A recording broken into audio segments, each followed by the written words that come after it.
नमस्कार, NockingNews.com में आपका स्वागत है। मैं हूं गिरिजेश वशिष्ठ। आज हम बात कर रहे हैं घोटाले की, टीके घोटाले की। कल हमने ब्राज़ील के घोटाले पे एक वीडियो बनाया था, उसमें बहुत सारे इशारे किए थे। और आज हम एक नई चीज़ लेके आ रहे हैं जिसमें हम आपको बताएंगे कि किस तरह से ब्राज़ील में जो टीकों की डील थी और भारत में जो टीकों की डील थी, ये दोनों डील जो है वो किस तरह से एक जैसी थी। और आपको ये भी समझने में मदद मिलेगी कि क्यों एक छोटी सी टीके बेचने वाली कंपनी, छोटी सी आप संवैधानिक दृष्टि से कह सकते हैं, और अगर आप कारोबार के नज़रिए से देखें तो वो मोटा कारोबार करते हैं, इसलिए वो बड़ी कंपनी है। तो एक टीके बेचने वाली कंपनी से किसी देश का प्रधानमंत्री सीधे बात क्यों करता है, सीधे डील क्यों करता है, उसके साथ में सीधे पींगे क्यों बढ़ाता है, और कहीं कहीं किसी देश में तो वो उनके दफ्तर भी पहुंच जाता है, उनके यहाँ पे भी पहुंच जाता है। आपको समझने में मदद मिलेगी कि वो कौन से कारण हैं जिनके कारण टीके पर सरकार सीधे नियंत्रण रखना चाहती है। बड़ी बड़ी सरकारें चाहती हैं कि वो खुद टीका खरीदें और खुद टीका जो है उसकी डील करें, खुद उसके फैसले करें। वो कौन से कारण हैं? ब्राज़ील की डील की जो स्टडी है उससे आपको ये समझने में मदद मिलेगी। कहीं मत जाइए, चैनल को सब्सक्राइब कर लीजिए। वैक्सीन को लेकर तो बुरी खबर आ गई है। कोरोना है भी या नहीं है, जो आपके जीने की पहली शर्त होगी, आपको वो करनी ही होगी। और विचलित करने वाली खबरें, सबसे ज़्यादा मुनाफा बाजार को हो रहा है। वायरस है, उसका हवा में खुल जाना, इससे बड़े सवाल खड़े हो गए। इस पर बातचीत करेंगे। नमस्कार। शुरुआत करें ब्राज़ील की डील से, तो समझेंगे तो आपको पता चलेगा कि जो है, पहले ब्राज़ील की बात कर लेते हैं। अपने आप इंडिया की डील आपको याद आती जाएगी, और अगर नहीं आएगी तो उसके बाद मैं इंडिया की डील भी आपको बता दूंगा। $3.5 का एक टीका, इस रेट पे ब्राज़ील ने आधार पूनावाला की कंपनी के कोविशील्ड को खरीदने की डील नक्की की थी। ठीक है, उनके 4 करोड़ टीके इस डील पे शुरू में उन्होंने खरीदे। उसके बाद अचानक $15.5 का टीका हो गया। टीके की कीमत कहाँ $3.5, कहाँ $15.5, एक टीके का दाम हो गया। और वहाँ की सरकार ने इस दाम पे भी टीके खरीदने शुरू कर दिए।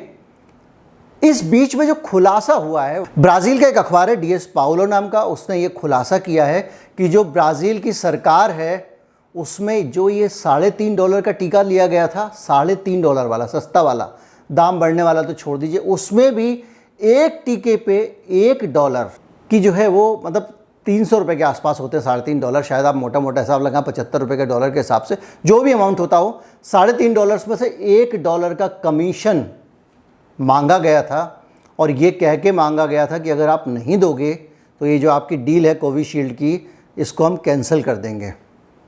डील कैंसिल नहीं हुई, और उसके बाद में $15.5 में जो है वही टीका खरीदा गया, ब्राज़ील में ख़रीदा गया। अब आप धीरे धीरे स्टोरी अगर आपको याद आ रही हो तो अब आप ज़रा भारत की तरफ देखिए। यहाँ पे किसी देश के लोकतंत्र और उसके संविधान की मजबूती का जो फ़र्क होता है वो आपको दिखाई देगा। हमारी संवैधानिक व्यवस्थाएं ज़्यादा मजबूत हैं तो हमारे यहाँ चीज़ें दूसरी तरीके से होती हैं। भारत में एक टीका $150 में सरकार ने नक्की किया था। 10 करोड़ डोज सरकार ने खरीदे। उसके बाद जब दोबारा डोज खरीदे जाने लग गए तो टीके का दाम बढ़ गया। ब्राज़ील में भी टीके का दाम बढ़ गया। दाम कैसा बढ़ा?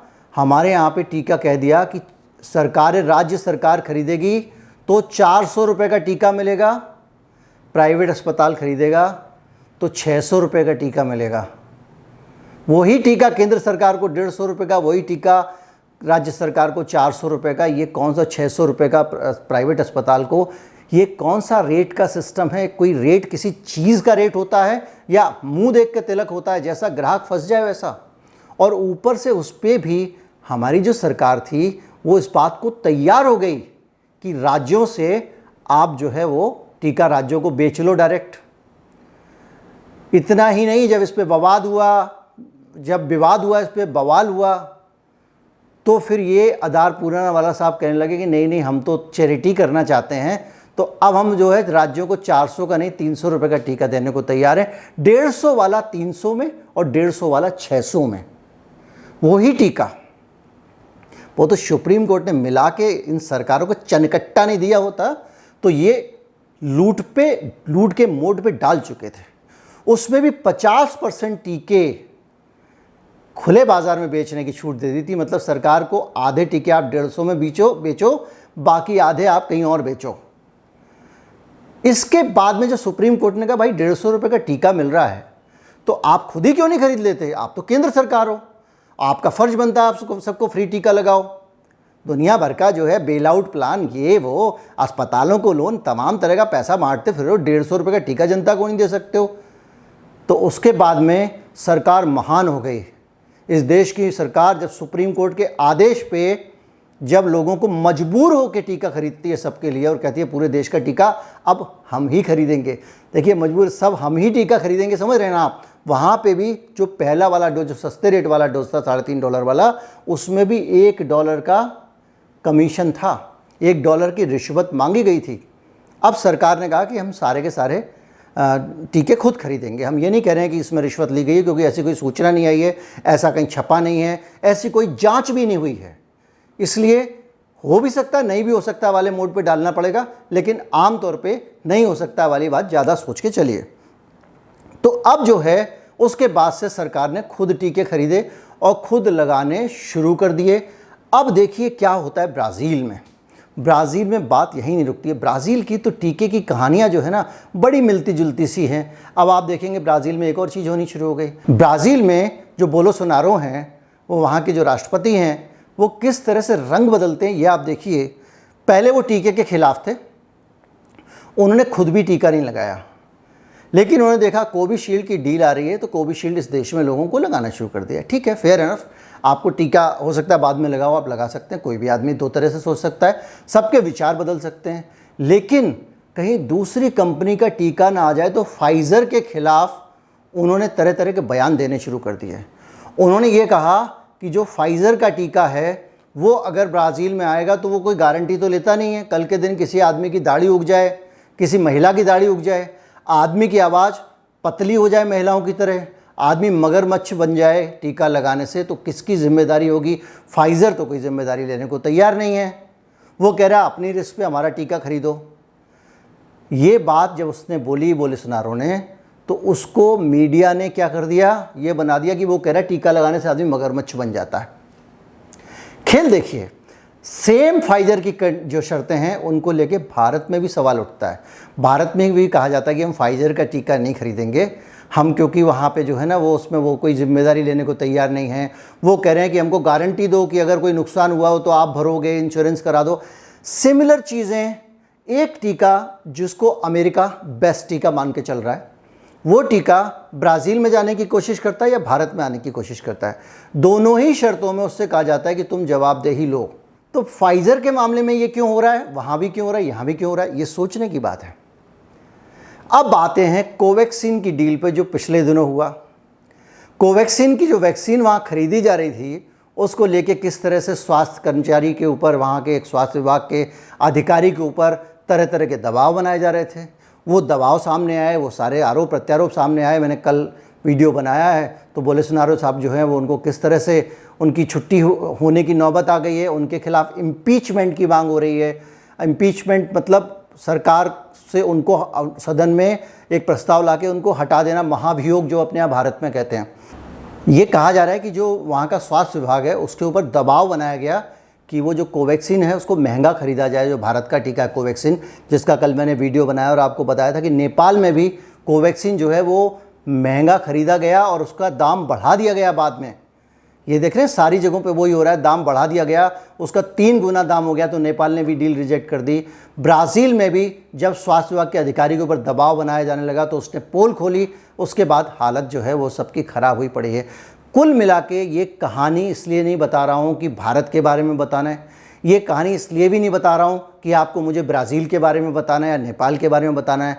ये कहानी मैं आपको बता रहा हूँ कि जो टीका कंपनियाँ हैं उनकी फितरत क्या है। ये कहानी मैं आपको इसलिए बता रहा हूँ कि सरकारों की फितरत क्या है। ये कहानी से आपको ये समझने में मदद मिल सकती है कि टीके को लेकर सरकार की रुचियाँ कितनी ज़्यादा स्ट्रांग हो सकती हैं अगर उनको किसी तरह से वहाँ बैठे हुए कुछ करप्ट लोगों को प्रभावित किया जाए। टीके का कंजम्पशन बढ़ाया जा सकता है। आप अच्छी तरह से जानते हैं कि हाल में मध्य प्रदेश में एक घोटाला आया जिसमें एक एक आधार कार्ड में कई कई टीके लगे हुए थे, एक ही आदमी को कई कई टीके लगे हुए थे, जो आदमी था ही नहीं मध्य प्रदेश में उसको टीका लगा दिया। इस तरह से बहुत सारे टीके रिकॉर्ड में लगा दिए गए और वो टीके लगे नहीं। इस तरह की जो सारे घोटाले सब तरफ से हो रहे हैं, इससे एक शक होता है, ये मुझे हो रहा है, ये ज़रूरी नहीं है कि हार्ड फैक्ट हो, ये मेरी ओपिनियन है कि इससे एक शक होता है कि जो टीके हैं उनको टीका कंपनियां जो हैं सरकारों की नीतियों को कहीं ना कहीं से प्रभावित कर रही हैं और अपना टीका ज़्यादा से ज़्यादा बेचने की कोशिश कर रही हैं। और इस अफरा तफरी के कारण मुझे ऐसा लगता है कि टीके को लगाने को लेकर जो पॉलिसीज़ हैं वो और ज़्यादा स्ट्रॉन्ग करने की ज़रूरत है। उन पॉलिसीज़ के ज़रिए ज़्यादा उनको पब्लिक फ्रेंडली बनाने की ज़रूरत है। कुछ ना कुछ ऐसा मैकेनिज़्म बनाने की ज़रूरत है जो हमारे देश में है, जिसके कारण हमारे सुप्रीम कोर्ट ने टीके का दाम बढ़ने से पहले सारे के सारे प्लान को ध्वस्त कर दिया, उसकी हवा निकाल दी। जिस तरह से ब्राज़ील में वहाँ की संसदीय समिति जांच कर रही है, सुप्रीम कोर्ट में मामला जा चुका है, उस तरह की जो है वो जांच होने की स्थिति बने। कम से कम जो पॉलिटिशियंस हैं उनके अंदर डर रहे। और इसीलिए मैं बार बार सलाह देता हूँ, लोग किसी इसका विरोधी उसका समर्थक क्या क्या बोलते रहते हैं, बोलते रहें और कमेंट में लिखें, मुझे उससे फ़र्क नहीं पड़ता, क्योंकि मैं उनका मानस बदलने के लिए आया हूँ। उनके बोलने से मेरा मानस नहीं बदलना चाहिए। किसी भी पार्टी की, किसी भी सरकार का कोई भी नेता है, आप भले ही उसे कितना भी पसंद करते हैं, भगवान के लिए उसको हमेशा शक की नज़र से देखें, क्योंकि आपका रोल एम्पायर का है, आपका रोल फैन का नहीं है। आप यहाँ पे किसी क्रिकेटर के एक शॉट पे ताली बजाने नहीं बैठे हुए हैं, और उसके ज़ीरो पे आउट होने पर भी एम्पायर अगर गलत उसको पास कर देता है तो आपको ताली नहीं बजानी है। आपको जज करना है कि कहीं वो गलत है या सही है, और आपको फैसला करना है, क्योंकि आप एम्पायर हैं। आप यहाँ पे बेईमानी करने नहीं बैठे हैं। आप इस देश के नियंता हैं, आप इस देश के मालिक हैं, इस देश के नागरिक हैं। आपको सही फैसले करने हैं, ना कि बैठ के पक्षपात करना है, ये मेरा नेता, मेरा दोस्त, ये मेरी पार्टी का नेता, ये मेरा फेवरेट नेता करके आपको नहीं करना है। क्योंकि आपकी इस चीज़ का फ़ायदा उठा के आप ही की जेब काटी जाएगी, क्योंकि देश आपका है और वो सब मार आपके ऊपर पड़ती है। जितना करप्शन होता है, जितनी ख़राब नीतियाँ होती हैं, उन सब की एक कीमत होती है जो आप रोज़मर्रा के टैक्स के तौर पर चुकाते हैं, महंगी चीज़ें खरीद के चुकाते हैं और तरह तरह से प्रताड़ित होकर चुकाते हैं। इसलिए निष्पक्ष रहिए, किसी नेता से प्यार मत करिए, इन नेताओं पे सब पे नज़र रखिए और जहां गड़बड़ दिखे बोलिए, क्योंकि उनकी खूबियां बोलने के लिए उनका 20,000 30,000 करोड़ रुपए का बजट होता है, उनके पास बहुत सारे विज्ञापन होते हैं, जनसंपर्क विभाग होता है, ट्विटर होता है, सोशल मीडिया सेल होती हैं। जनता की तरफ से वो गलतियाँ पकड़ने के लिए कम लोग होते हैं, इसलिए वो भूमिका हमको ही निभानी होती है। और इसलिए कभी भी किसी के फ़ैन मत बने। वीडियो अगर अच्छा लगा हो तो फॉरवर्ड करें, ज़्यादा से ज़्यादा लोगों तक पहुँचाएँ। अगर आप हमारे चैनल को सपोर्ट करना चाहते हैं तो आप हमारे कमेंट में सबसे नीचे जो UPI ID है वहाँ से जाकर हमें एक टोकन भुगतान कर सकते हैं। वही लोग भुगतान करें जिनके पास अतिरिक्त धन है। अपनी आवश्यकताओं से धन को निकाल कर किसी तरह का कोई भुगतान ना करें। हमारी जो चैनल को आगे बढ़ाने की ज़रूरत है आपकी निजी ज़रूरतों से ज़्यादा बड़ी नहीं है। नमस्कार, जय हिंद। चैनल को सब्सक्राइब कर लीजिए और वीडियो को शेयर कीजिए।